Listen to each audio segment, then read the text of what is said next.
whoa, I'm here, and I'm doing an album review, and it's of her discography.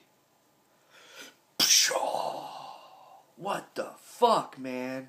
I don't know what the hell's happening anymore. Yes, I am here to finish this discography. The Black Dahlia and Killswitch Engage discographies are more on my end to finish. I felt so burned out at the end of 2014, but I haven't done anything in a while. And I put this record on, I was like, fuck it, I'm gonna do this. Because why? This is a really good album. So if you haven't checked out, we did review their self-titled from 2009, and As Daylight Dies, and I reviewed Disarmed Descent, long time when it came out. Whatever the fuck that was, 2013. Holy shit. But now I'm here to wrap this up. So, talking about the end of Heartache today. This is infamously, I don't know what I'm saying. This is the first album with Howard Jones. Jesse Leach was not in the band for this album. And so, yeah, this is definitely a change in style for this band. And this is where a lot of people go, I don't like Killswitch Engage anymore. This is where people say they lost their balls, their edge. And, you know, I can honestly see where people are coming from with that, because this album isn't as, kind of heavy and destructive and just angry as Alive or Just Breathing is. This album is a little bit more melodic, and that's what it gets into the more melodic era of Killswitch Engage. They've always been a melodic band. I'm not saying Alive or Just Breathing wasn't melodic, but this is more beautiful, you can say. Not to say there isn't some really heavy songs on here. I think Rose of Sharon is one of the heaviest Killswitch Engage songs. I mean, that song, as soon as it starts, it's like, boom! Straight in the fucking gut. Just, I'm gonna fucking kick your ass. But then, later in the song, it gets to be, during the chorus and everything, and the ending, and in the slower part, is a lot more melodic. So they really, I feel that they blend things well on this album. I do really like this album. I'll say this. When I jam Killswitch Engage anymore, I usually listen to As Daylight Dies if I want to listen to Howard Jones, or I listen to Alive or Just Breathing, just because that album is like flawless. And then I'll throw on their new album. And I don't really listen to this album as much, but every time I do listen to this album, I'm like, this album fucking rules, dude. This album is so good.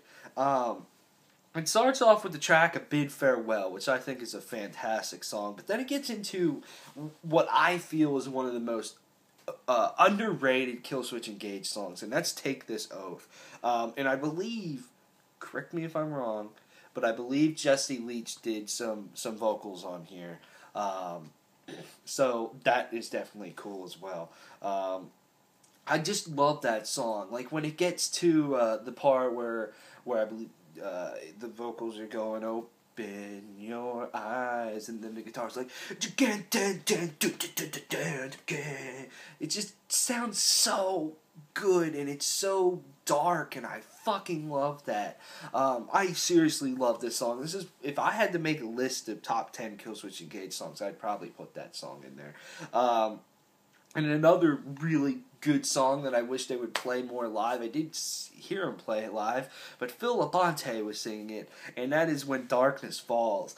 That's a very good song as well. That chorus just jams. And then, yeah, it gets into Rose of Sharon, and probably the most popular track that they always end their shows with, then Heartache, which right there, to me, showcases a lot of melody.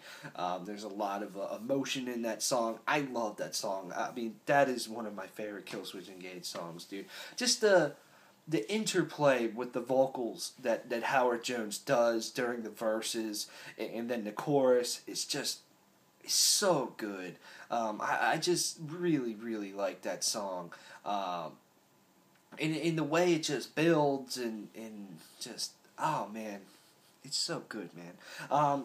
So yeah, this is the very first vocal performance from Howard Jones with Killswitch Engage, and I think this is really good. You know, I feel As Daylight Dies is where he was perfect and where he just sounded the best. And then on the self-titled, it was kind of up or down sometimes. But here, I feel his screams sound very good. They sound very strong. You know, Breathe Life is a good example of that. And Rose of Sharon is another great example. You know, every time he says, like, you know, these words I say to, yeah, I can't scream. Now I just look fucking stupid. But it's just like that right there. I'm like, yes, like, yeah, I just picture him in a vocal booth just screaming his fucking heart out, and that is awesome. So I do think Howard Jones seriously sounds good on this album, and you know, from clean vocals and screen vocals, he just sounds good, very good vocal patterns and everything. Now, I do think that this album as a whole, and this is maybe why I don't listen to it as much, I do think this album is good like I've been talking about. But it does kind of, a couple of songs just kind of fall a little flat. It's not that perfectly well-rounded album, I feel, for Killswitch Engage. You know, songs like Wasted Sacrifice or World Ablaze, I just don't really get into. It's just me. I don't know. It's just those songs don't...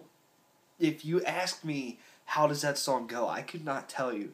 But a lot of the songs on here, I could tell you how they go right off the top of my head.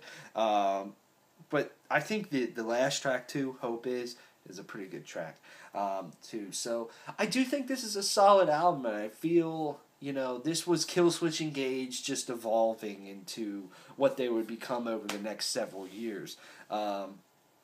And yeah, I mean, I would probably, if I had to rank, you know, Killswitch Engage's albums, this would by far be locked in the 4th spot, with 1 and 2 constantly flipping, and I'd probably put this on Descent 3rd. 1 and 2 being As Daylight Dies and Alive or Just Breathing, in my opinion. They just go back and forth all the time for me. So yeah, definitely check this album if you never listened to it. I think it's solid. Thanks for watching. I will be finishing these discographies, and maybe we'll move on to something else. Coming up, some shit! It's 2015! Yeah!